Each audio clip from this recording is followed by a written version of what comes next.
to our featured presenter. You'd be really excited for this, Getting on the Bus with Chris. Hey everybody, Chris Lipper from On the Bus Sales Training and Coaching Consulting. And complete honesty, I didn't know I was presenting today, but being a professional, I am prepared. So I can screen share here, I assume, and we're going to share sound because I've learned that lesson the hard way. So you guys can see my screen? Yes, give me a thumbs up so I know. I can't see you. Very good. Okay. So I grew up, if that's in fact what I did, in White Plains, New York as a young kid, and I always had a camera in my hand, which is helpful when giving these kinds of presentations. I was diagnosed with dyslexia as a young kid, and that became a hassle pretty quickly. And I was asked to leave the New York public school system and sent to boarding schools at a young age of 10 years old. And I didn't know any different because it was just what all the kids there were doing. And you guys can probably see me scrolling through all my pictures, which is unfortunate, but I was looking for one. In boarding school, I was introduced to different sports and different things that were important to me. And I became a hockey player. And I still play today. I was a goalie as a kid and I skate out today, and I can play both roller and ice. It makes no difference. And it's a passion for sure. And I'm a big Rangers fan. And my daughters know that if they're dating someone and they're a hockey fan, they need to be a Ranger fan or there will be some awkward moments. I feel pretty strongly about the Giants too. My daughters are Christina, Victoria, and Samantha. And today they're all having birthdays. So it's a little hard to figure out. I think they're 19, 21, and 25. Might be 19, 22, and 25. But that's where they're at. Samantha and Victoria, Sam went to Ithaca, and Victoria is currently a senior at Ithaca. Christina just left for University of Boulder 2 days ago as a sophomore on the dean's list and has never been on campus due to the pandemic last year. So a little unusual. And yes, they are characters and we do get moments like this. But they are great, and love them, miss them, all those things. And family is important to me. These are my parents, and they come visit once in a while from California. My dad was a Purple Heart Award winner, if that's what you want to call it, twice in Korea. And he is alive and well, as is my mom. They live in Southern California, and they are 87 and 89. I live up in Woodstock with my girlfriend, Doreen. And we love the scenery up here, and it's just beautiful. I moved up here in November during the pandemic when we were worried about borders being shut down, and figured, you know what, let's just do this thing. And it's been great. And my virtual world is wonderful. And I love to see you guys in groups like yours. We have 6 pets between us. That is Leela. And Leela is kind of the queen of the roost, and she will nip at you if you look at her sideways. But you know, we figured out how to deal with that, and she's terrific. I do have other pet pictures. Oh, there's our drum circle at Woodstock. If you're ever around Sunday at 4, I recommend coming up for that. It's a good time, a little meditative and entertaining. We have 2 guinea pigs and a rabbit. I brought the rabbit to the mix. And we do have another dog somewhere, but Leela and our iguana, who's a character, have a very unusual, awkward, inappropriate romantic relationship. And there they are. And the iguana blushes whenever she's around, and she carries on, and they like to be in the iguana's cage together. So that's just a little bit about me. I do love to mountain bike, and I have an electric bike, and I ride through town a lot. You can see me in Woodstock on my bike, sometimes with a drum on my back. Music is very important to me. This is my favorite band, Dark Star Orchestra, and they do dead shows note for note, and you have to kind of guess what show it was. I can see from the stage set up here, this was not a show. It was an original set list because they have the big drums out, and the Lisa, who's the woman singing, would be a 70s show, and the big drums came out in the 80s, so it has to be an elective show. And that's kind of what we do for those of us that are in the know. And it's a lot of fun. And I do see music one show at a time, and it's just fun. It's my recharge. I've gotten to meet a lot of my heroes through that. That's Melvin Seals, who was Jerry Garcia's keyboard player.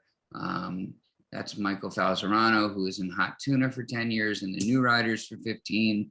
And Bobby Weir wished me a happy 40th birthday backstage. He's from the Grateful Dead, and I spent 4 years with them. So I've gotten to have a lot of fun over the years. As a kid, to be honest, being in boarding school from when I was 10 to 18, by the time I got to college, it wasn't going to be a fit. You know, I gave it a shot at 2 or 3 colleges, but I wanted to work, and it was time to get out there. And I started working also young. I had my Series 7 on Wall Street when I was 20 years old. And I worked up on institutional trading desks. I worked at mutual funds and down on the floor. And I lost my job on the floor the Friday before the Monday crash in 1987. And it wasn't through any brilliance on my part. It was just, I couldn't keep up with the numbers. They had buy programs and sell programs upstairs. They'd push a button and poof, the floor would go nuts. There'd be a rumbling on the floor. And it was a crazy time, a lot of fun, but a lot of stress, a lot of pressure. And I miss the Wall Street people, amazing integrity on Wall Street. A handshake is very valuable down there. That if somebody says they're going to do something, they're going to do it. So don't believe everything you read about that industry. There's amazing integrity. If somebody says they're going to buy something, that's a contract, you know, and they stick to it. After Wall Street, I worked for a magazine called Venture Magazine. It was a magazine for entrepreneurs that my family owned, and did fine there. It's always hard to work for family, at least for me, and it was time to move on. And I started companies.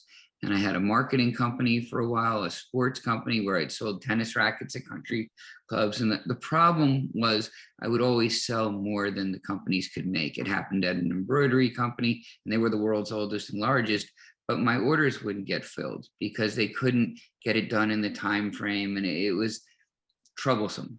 And it was just time to kind of move on. And I started inventing professionally and became a professional inventor. And this is one of my inventions called MedTats. And what I did with that one was I took removable tattoos that the kids wear and turned them into transdermal delivery systems that would deliver drugs and vitamins. And the image would change as the drug was delivered.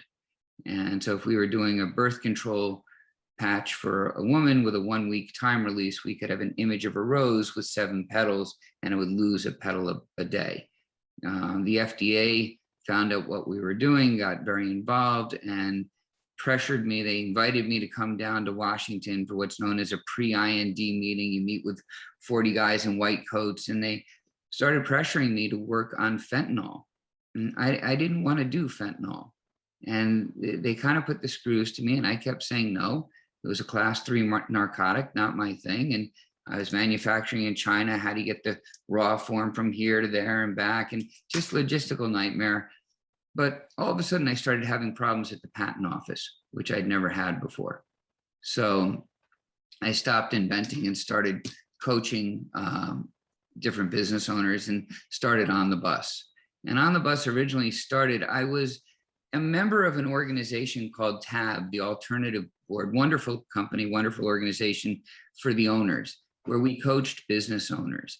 And the person who owned it started getting sick, and whenever he couldn't make a meeting, he asked me to run it, and eventually he died. And I bought the franchise. And I had already started On the Bus, which helped business owners with sales. And now I own this TAB franchise, and we were coaching sales training companies. So On the Bus kind of got put on hold while I focused on TAB for 10 years, and we would sneak it in once in a while. We would do lunch and learns and things like that. But the franchise grew nicely. I mean, these were some of the members. I had the world's oldest or largest and fastest growing franchise with over 80 owners that I was coaching every month. And we would have great events like that one. And you can see some others. And these were our meetings. And, you know, all these companies were $1 million and above companies. So they were doing well. I was doing well. It was all very interesting. One of my owners back in 2014 said, trade shows suck. And I was like, no, they don't. You might suck at doing them, and I'll prove it to you. And so through our On the Bus system, we had 2 classes teaching our owners how to get more out of trade shows. And then we started having trade shows. And this was our first, and we had 350 people come. There was 25 booths, and they all did well and all wanted to do it again. So we started having annual trade shows, and then we started having biannual trade shows. And then the pandemic hit and we went virtual, and I'll talk more about that in a second. 41 of my owners have sold their businesses in the last 5 years. Jeannie just mentioned she had sold one, so she's our 41st. And that happens. So if a company owner wants to sell, that's a good referral for me, because we will get them out of the way. And that's a large part that owners need to understand, that the less of them, the more the business is worth. It's not the other way around. We need the owner to kind of not be the key player in there. 9 of our owners sold in 1 month. And I was like, well, great for them, bad for me. I lost 9 clients. So what do you do? And I made a long video featuring all of them. This is one of our members getting stitches. There can be some blood involved once in a while. But we do have a lot of fun. And so what we do on the bus is we do have classes, and we teach different systems. That's a system simulating a 60-minute meeting. You know, what do you do if you get the referral, right? You schedule a meeting. First, confirm how long it is. And then how do you break down that time? What do you do with that time? And we teach people what to do there. We teach people how to delegate. That there's things that you enjoy doing, there's things that the company needs, and there's things that you're good at. It doesn't touch all 3. Don't do it. Delegate it. Give it to someone else. So those kinds of things. Our classes can be very small and intimate. I was kicked out of BNI, probably worth mentioning, and I started my own groups. So we had Mang, Bang, and Pang, Morris Area Networking Group, Parsippany Area Networking Group, and Bernard's Area Networking Group, which put me in front of about 120 owners a week. And that was great, a lot of fun.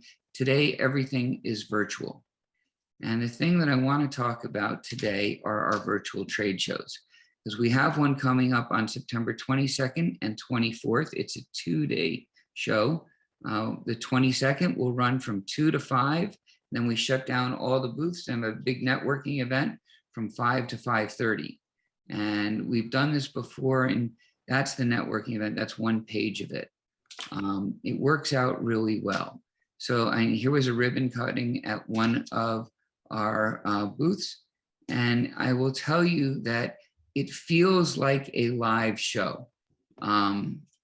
It is virtual. It is on the Zoom platform. We teach our members how to think of these boxes in terms of a booth versus a box. And we have 2 classes prior. One involves role playing and a test drive. For any of you that have gone, you can attest to it. It feels real. Our next show, my biggest problem is I have more people signed up now than we ever had by tenfold. We don't have enough vendors to handle all the traffic we're going to have. Sounds like a good thing? It's not. Because what are our vendors going to do when there's 10 or 12 people in their booth? So there's going to be some real coaching involved there. How do you handle that?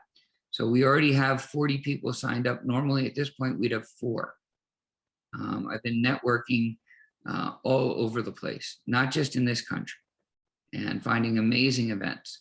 Paul and I were at one yesterday. It was a lot of fun. And I recommend coming, attending.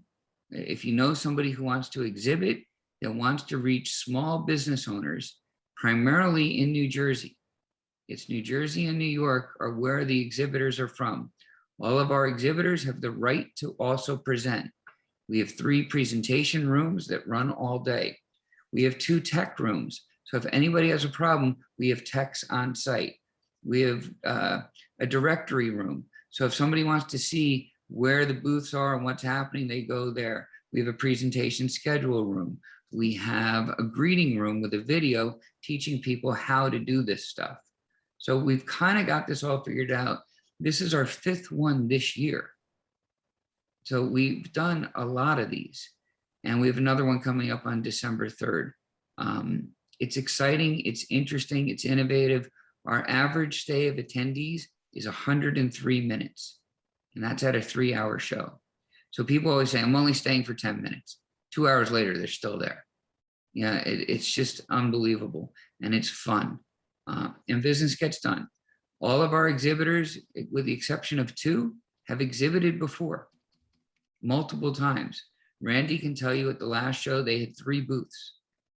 One on the personal side, one on the business side, and one on some other side. I forget what it was. And I think they brought 37 people. So again, in the past, our problem had been getting traffic. We have the reverse problem now. We have too much traffic. So if you know somebody who wants to be overwhelmed with opportunities, this is going to be a good show for them in September. So I think that's enough out of me. And I hope that was within the time frame. Chris Lipper on the bus sales training, coaching, consulting. Any questions? Hey, Chris, Yeah.